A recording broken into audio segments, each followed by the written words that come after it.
Okay, in this video we're going to talk about the 802.11 wireless survey and why this survey is important. We're also going to touch on which type of survey is needed just a little bit. We're going to start off looking at the screens here. On the left you see an active survey in the air magnet survey tool. On the right you see a passive survey. One of the first things that you really need to take into consideration when you're surveying is which access point you're going to be surveying with.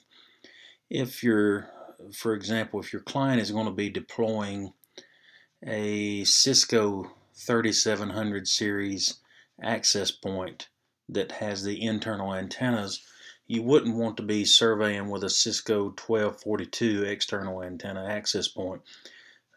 Point being, whatever AP that's going to be deployed, the best practice, whether it be an Aruba or Ruckus, whichever AP model it is, if your client is looking at using that particular AP model, you need to have your hands on one of those and do your actual survey with that particular model and not some other model and expect the footprint to match up.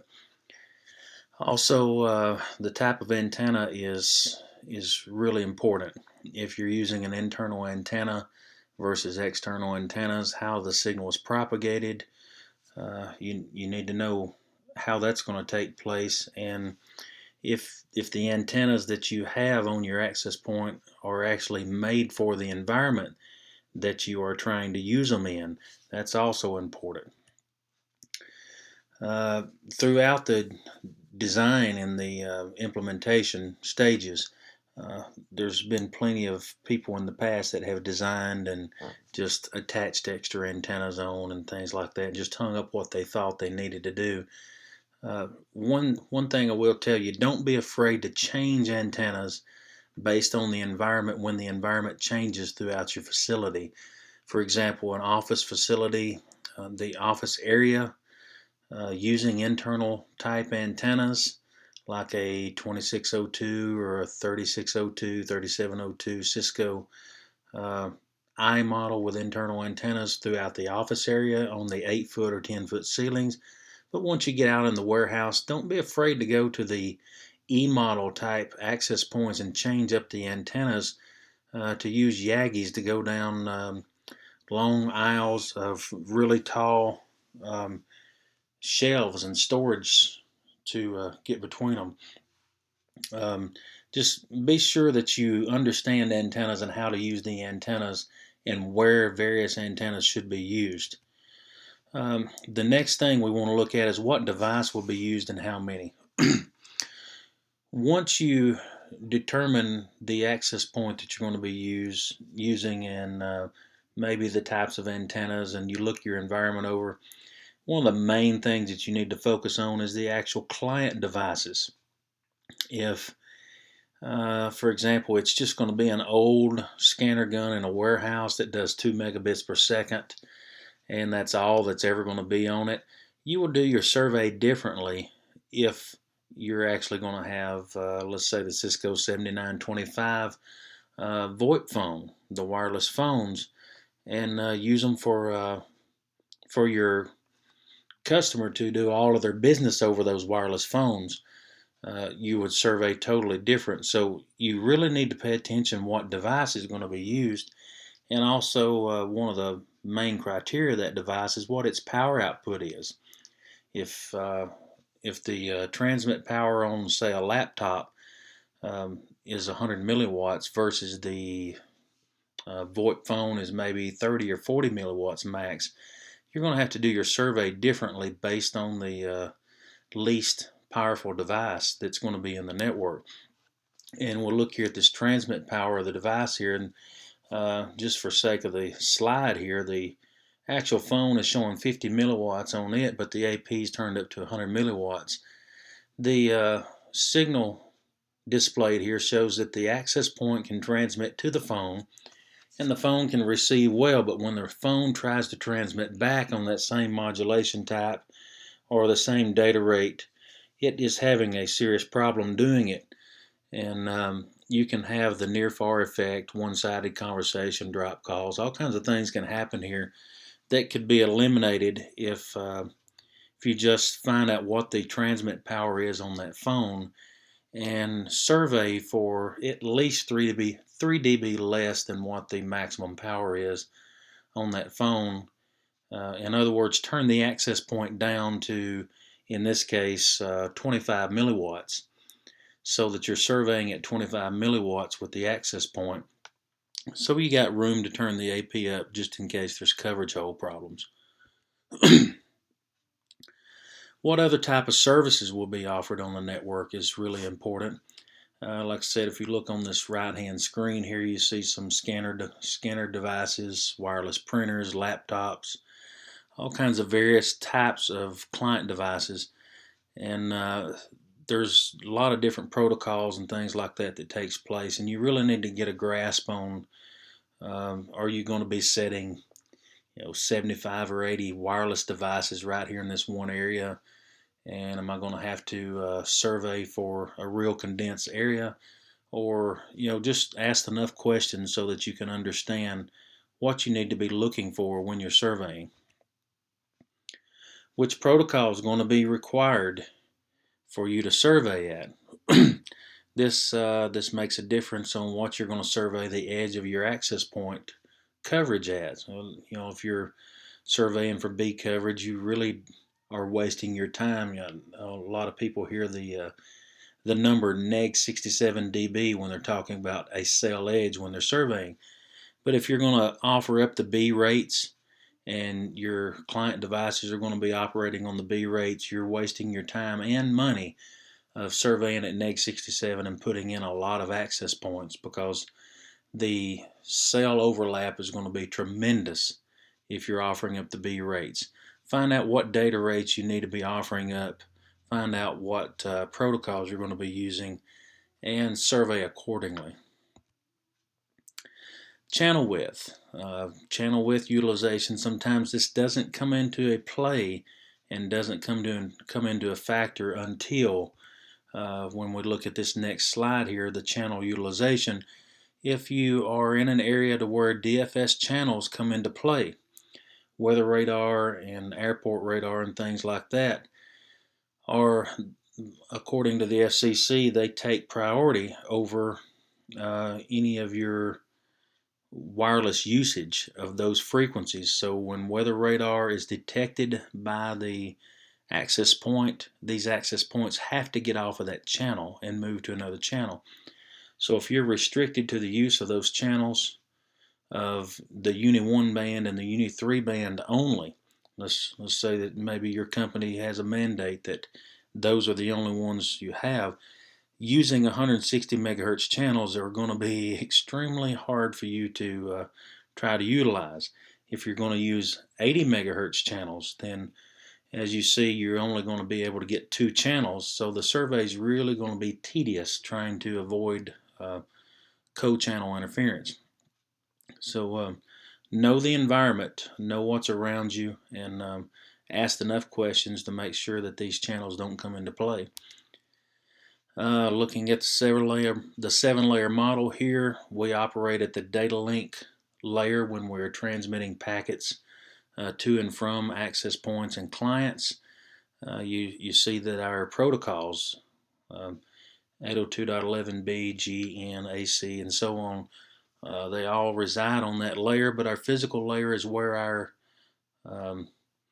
actual RF is at. And I'm going to show you this slide here, starting off with the application layer. The reason why the survey is so important, and you ask what kind of applications you're going to be using on the network, they are bandwidth consumers, and you start dealing with protocols and applications, how much data rate does each device need to do this properly, and so on. Applications are your number one consumers. So if you are doing live video streaming across these access points, you're going to need to make provisions for a lot more bandwidth in smaller cell sizes in order to provide the bandwidth for each device that's within that cell size, rather than if maybe all of your users were only doing email and web browsing only. Your presentation layer does the translating and encrypting of your data. Depending on which protocols are used there, there's a little bit of bandwidth eat up there. Your session layer manages your sessions through some protocol suites like Zip, AppleTalk, DECnet, things like that. As you move down the 7-layer model, the bandwidth is a little bit less important because the application is your biggest consumer. TCP, IP, and UDP on your transport layer, also DCCP and SCTP. Network layer, this is where your routing protocols takes place, and of course your data link layer. This has a lot of bandwidth to talk about when you start dealing with which 802.11 protocol you're going to be using and your channel utilization. So when you start surveying and designing for your network, the MAC-to-MAC conversation and how much bandwidth is needed for the actual application is designed for down on the data link layer, and our physical layer has to have the devices and the RF spectrum designed to accommodate that. When you look at the data rates that you want, you kind of look at the dBm signal and look over to the right hand column and start seeing the particular megabits per second. And of course this is AG rates and things like that. Our N rates go a whole lot higher now, AC rates go a lot higher, but that kind of gives you a start of an idea of what to look at when you start surveying. You have your modulation types. Modulation types come into a factor when you start moving to and away from your access point. Depending on which protocol you're using, depends on will help decide which modulation types are being used. So if you allow the G rates versus the OFDM rates in the N technology and higher, you start changing modulation types and you start changing what data rates are allowed. And if you drop it down low enough to the B data rates, then you actually change the heartbeat of the network and you slow the entire network down. So modulation types allowed and data rates allowed play a big factor when you start doing your design. Multi-user MIMO, there's not a whole lot here to talk about your survey. This is more of some things that have been put in some theory. This doesn't actually work flawlessly like you could tell it on paper, but it has a lot to do with positioning of devices and how close the devices are to the actual access point, whether it's a real 4x4 access point, and the multi-user MIMO can differentiate between the devices and if the devices are actually capable of using the same technology on each end.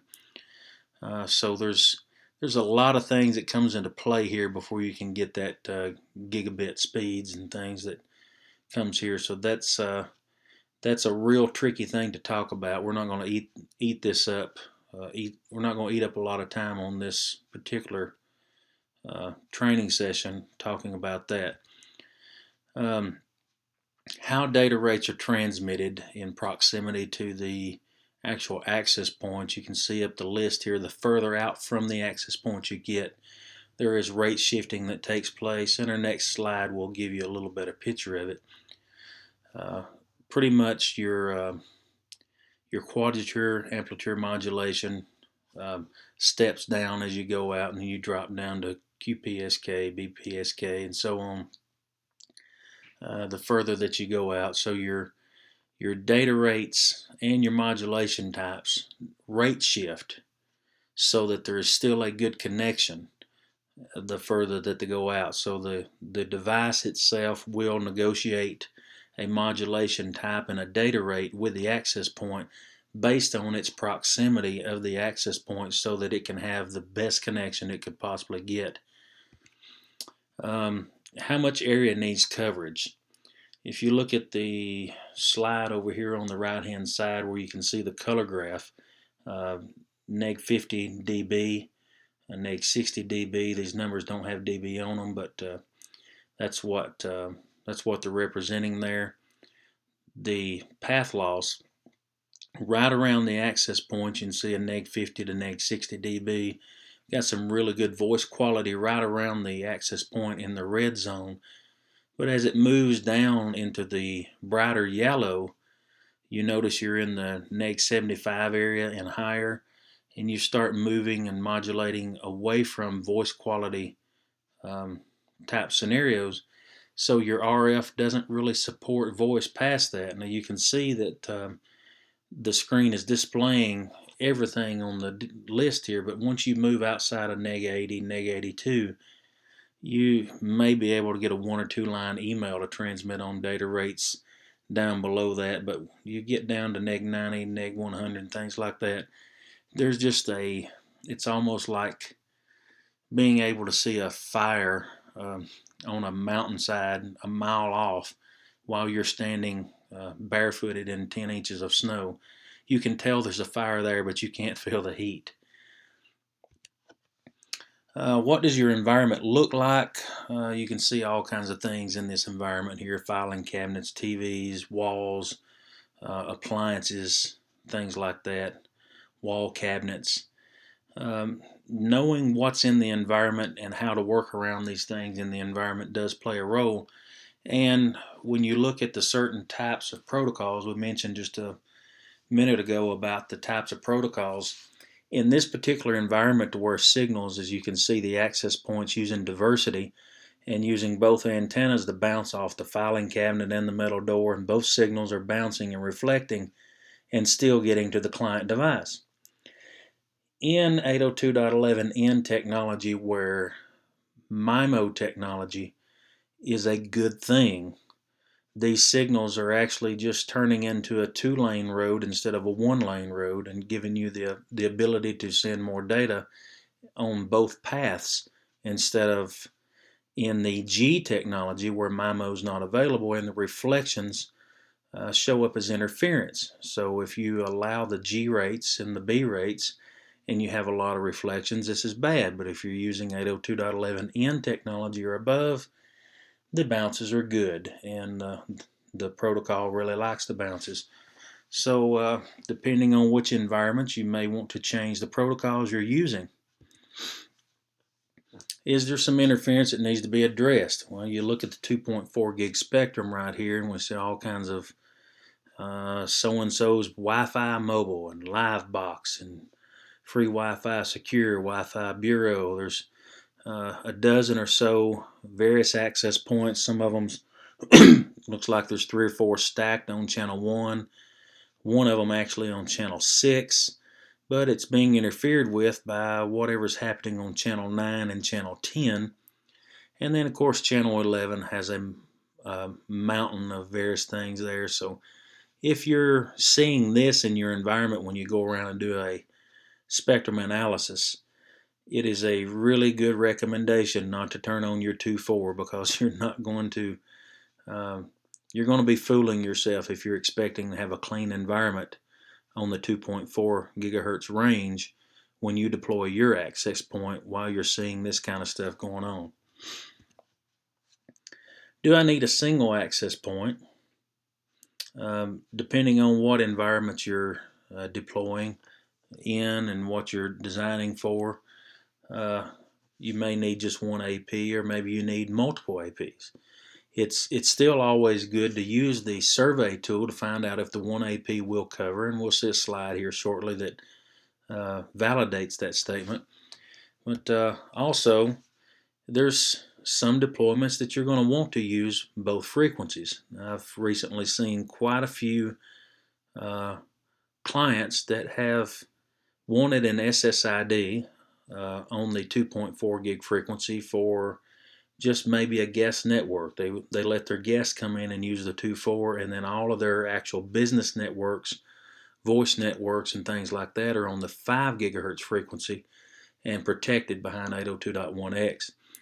So depending on what you need, you may have to survey for both frequencies at the same time. Looking for interference, you can see quite a bit of noise in the upper left-hand corner here. You need to be able to use a spectrum analyzer tool and look throughout your environment and find these interferences and find out if it's something you can remove or if there's something you can work around and make your design work to accommodate good signal around the immovable interferences. One thing here, we'll look at a coexistence problem with Bluetooth devices. If you have the 2.4 gig frequencies working in your environment, the old Bluetooth uses 79 1 megahertz channels that jumps across the spectrum constantly. Your channel 1 is a 22 megahertz frequency or 22 megahertz channel, and channel 6 is the same, channel 11 is the same. But if you notice how many of those channels just hops all over channel 1 and channel 6 and channel 11, it's almost impossible to operate a Bluetooth device within the same area as a 2.4 gig wireless device because of the both technologies using the same spectrum simultaneously. If you look at the BLE, Bluetooth Low Energy, the new technology uses 39 2 megahertz channels to actually and it actually advertises channels in between the 1, 6, and 11 on 2.4 so that when it's hopping across the spectrum, it hops in between and it doesn't land on top of the actual 1, 6, and 11 channels, so that both technologies can coexist in the same area. So if you are going to be using 2.4 gig frequencies and you're going to be using Bluetooth, try to get the BLE, the Bluetooth Low Energy devices, so that these advertised channels can be in between your 1, 6, and 11 and not running right on top of them.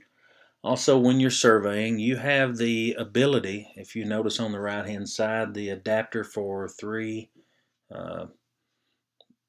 USB devices here at the same time. You can use 3 adapters, one of them for your spectrum analysis tool, one for 2.4 gig frequencies, and one for 5 gig frequencies. And you can survey all 3 at the exact same time and get readings on all 3 at the same time. But I wouldn't advise doing this unless you have a really good skill at looking at the readouts and reading while you're walking, trying to avoid walking into walls, clicking on your map, watching the overlap situations, wherever it is. It's really tough to do this, doing a spectrum analysis and a survey at the same time. And the downfall of doing the spec an at the same time as doing the survey is if there is an immovable interfering device and you could have put your access point somewhere else to keep it from being overpowered by that interfering device, you don't have a workaround unless you stop your survey and go move the device and start over again. So it's always good, in my opinion, to do your spectrum analysis first and clean the environment. If you can't clean the environment, mark the interferers on the map so that you can effectively go in and build your network around the interfering devices so that you can plan to work around the interfering devices. That, in my opinion, that's the best route to go. Dealing with packet losses. Why the survey is important with packet loss. Packet loss is a layer 1 issue, and problems with the design cause it. So when you, at the previous design, if you are avoiding the spectrum analysis and you just go in and design and there's some interfering devices that could cause packet loss, or maybe you have overlapping of same channels where you have co-channel interference. Cisco recommends that, let's say for example, there's 2 APs, a channel 36 and channel 36, and one AP's edge can hear the other one less than a 19 dB difference between the two. That is a source of co-channel interference, and Cisco recommends a 19 dB separation between those channels at the edges. So the best thing to do in these situations is to really watch your channelization, especially when you're dealing with 2.4, and in all purposes, go in and do the spectrum analysis first to get rid of things that could be a problem in your network and cause packet loss and interference, or at least mark them so that you can design around it. And if you can't design around it, you at least have it on your drawing to notify your client that, hey, here's an area that because of this particular device, we're going to have this intermittent issue with interference, and I need you to be aware of it. If you can get rid of that device, do so. If you can't, just be aware that you're going to have some problems with maybe your voice packets and things right here in this area because of that device. Looking at the wild packet slide here, most commonly caused by the number one answer, packets drop due to physical layer corruption, and that is co-channel interferences, interfering devices, things in the spectrum that are interfering with your frequency that you're designing with. Looking down here on the bottom list, losing only a few packets can still be very noticeable. Loss rates greater than 2% will have a strong impact on quality. The Cisco recommends less than 1% of packet loss is what we need in order to make our voice network acceptable. Your RSSI matters. You always want to have an excellent signal strength. And going over that, looking at this next slide here, the signal to noise ratio is where your usable signal is. And in most cases, you're going to have a kind of a standard noise floor. You're going to see a negative 92, negative 93 for a standard noise floor almost everywhere.